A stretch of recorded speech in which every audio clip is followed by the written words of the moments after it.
There was one rule everyone believed was unbreakable. You do not defeat a superpower. Not with rifles made before the war. Not with sandals cut from tires. Not without aircraft, satellites, or armor. For decades, military planners across the world accept this as law. Industrial power decides wars. Technology overwhelms manpower. Firepower breaks resistance. This belief hardens after World War II, when mechanized armies roll across continents and atomic weapons end conflicts in seconds. The United States builds its entire military doctrine around this certainty. If you can see the enemy, you can kill the enemy. If you can kill enough of them, they will stop fighting. In Washington, in Saigon, in air-conditioned briefing rooms, generals trace arrows across maps of Southeast Asia. They count battalions. They count helicopters. They count bombs. They believe war is arithmetic. Add pressure. Subtract resistance. Victory emerges. And in Vietnam, the numbers look overwhelming. By 1968, more than 536,000 American troops deployed to the country. They bring B-52 bombers capable of leveling square miles. They bring napalm Agent Orange, artillery that can fire shells 15 miles. They bring radios that can summon airstrikes in minutes. Against them stands an enemy with no tanks to speak of. No Air Force. No Navy. No factories capable of matching American output. The rule is absolute. This war cannot be lost. And yet, deep in the Mekong Delta, in villages erased from American maps, a different kind of war is already underway. A war without front lines. A war without uniforms. A war where the battlefield is the village, the rice paddy, the jungle trail you never see until it kills you. In 1961, one man begins to understand that the rule itself is the weakness. Because if the enemy believes technology decides everything, then technology can be made irrelevant. And in Vietnam, that realization changes the course of modern warfare forever. You are Truong Nhu Tang, born in 1926, raised in a comfortable French-educated family in southern Vietnam. Your father is a magistrate under colonial rule. You attend elite schools. You read philosophy. You speak French fluently. Your life, by every expectation, should follow a quiet path into law, administration, privilege. But the world intrudes. You watch French soldiers beat Vietnamese laborers in the street.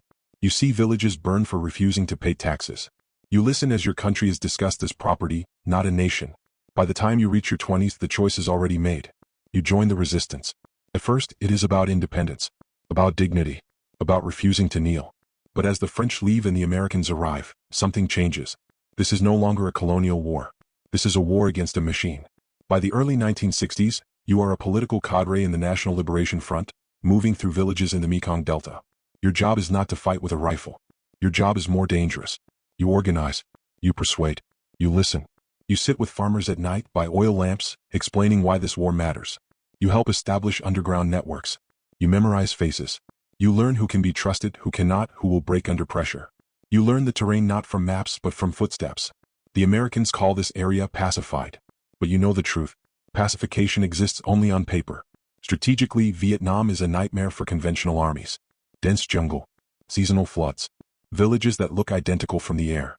An enemy who disappears the moment you arrive. The U.S. military fights a war designed for Europe. You fight a war designed for Vietnam.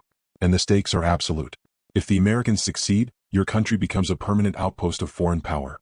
If you fail, you disappear into unmarked graves, erased from history. By 1965, American helicopters thunder overhead daily. Search and destroy missions sweep the countryside. Villages suspected of aiding guerrillas are relocated, burned, or bombed. The pressure increases. So you adapt. Because survival is not about strength. It is about understanding something the enemy never will. You do not fight the Americans head-on. That would be suicide. Instead, you dissolve. A guerrilla unit is not a formation. It is a network. 3 men here. 2 women there. A messenger who looks like a farmer. A child who watches roads and counts trucks. No radios. No written orders. Everything moves by memory and trust. When an American patrol enters a village, you already know. Someone saw the helicopters lift off. Someone heard engines on the river. Someone counted boots on the trail. You prepare without looking prepared. The ambush begins with silence. An American platoon moves along a dike, rifles ready, eyes scanning tree lines. They expect contact from the jungle. It never comes. They pass the first marker. Nothing. The second. Nothing. Then, at 15 meters, a claymore detonates. The blast tears through the lead squad. Shrapnel screams. Men fall. The air fills with dust and blood. Before the Americans can react, rifles open from 3 directions. Not continuous fire. Controlled bursts. 5 seconds. Then silence again. By the time air support arrives, there is no enemy to bomb. You are already gone. This happens again. And again. And again. The Americans respond with overwhelming force. B-52 strikes flatten entire regions. Napalm turns forests into firestorms. Artillery pounds suspected positions day and night. But bombs do not kill ideas. And they do not kill enemies they cannot find. You build tunnels. Not crude holes, but engineered systems stretching hundreds of meters, with air vents disguised as termite mounds, underwater entrances in rivers, chambers for storage, hospitals, command posts. American soldiers walk over them daily. They never know. Inside you wait.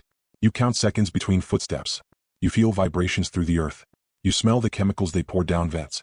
When the gas comes, you seal doors and hold your breath. 2 minutes. 3 minutes. 4. Someone coughs. You silence them with a hand over the mouth. Failure here means everyone dies. Then the gas dissipates. The Americans leave. You emerge hours later and move again. This is not bravery. This is necessity. The enemy believes the war is about body counts. So you give them bodies. At times and places of your choosing. During the Tet Offensive of 1968, this strategy reaches its most audacious point. The Americans believe the enemy is exhausted. You know better. For months, you and thousands like you move weapons into cities piece by piece. A rifle hidden in a rice sack. Ammunition under vegetables. Explosives carried through checkpoints by women and children. On January 30th, during the Lunar New Year ceasefire, the attack begins. Across more than 100 towns and cities, guerrillas strike simultaneously. The U.S. Embassy in Saigon is breached. For Americans watching television at home, the war suddenly looks very different. Victory was supposed to be near. Instead, the enemy is everywhere. In Hue, fighting lasts 26 days. Street by street. House by house. American firepower levels entire blocks. And yet, the psychological impact is irreversible. The revelation hits hard. If the enemy can strike anywhere, then nowhere is secure. Mid-roll seat. If you find this kind of untold military history as fascinating as we do, we'd be honored if you'd hit that subscribe button. We believe these stories of endurance, sacrifice, and strategic genius deserve to be told.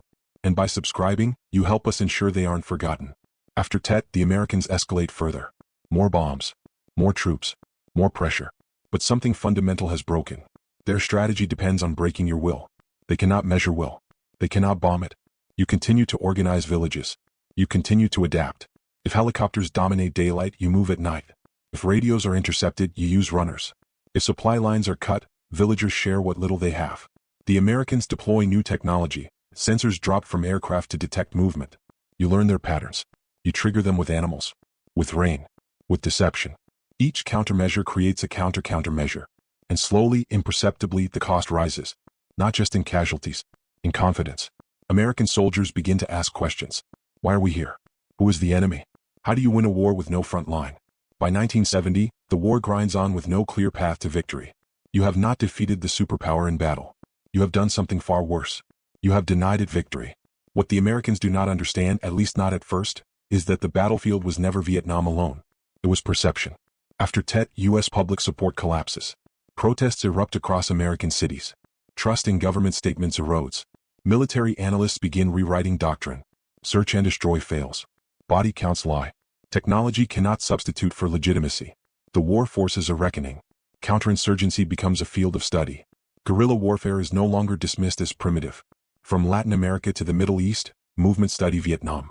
Decentralization. Local knowledge. Political warfare intertwined with combat. The ripple spreads. By 1973, American combat troops withdraw. 2 years later, Saigon falls. A superpower leaves not because it was destroyed, but because it could not impose its will. After the war, you, Truong New Tang, serve in the new government. And then quietly you leave. Disillusionment follows victory. The ideals you fought for do not fully survive peace. You go into exile, eventually writing your memoir so the world understands what really happened. You live long enough to see modern armies still struggle against guerrillas. Iraq, Afghanistan.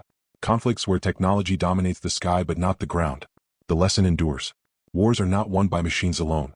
They are won, or lost, by people who refuse to break. If this story moved you, please hit that like button. Every click tells the algorithm this piece of history is worth remembering. We're dedicated to rescuing these forgotten stories from the archives. If you want to join us on this mission, please subscribe and turn on notifications. Where are you watching from? Drop a comment with your city or state and tell us if someone in your family served. Thank you for ensuring that Truong New Tang and the countless unnamed men and women of Vietnam do not disappear into silence. They deserve to be remembered.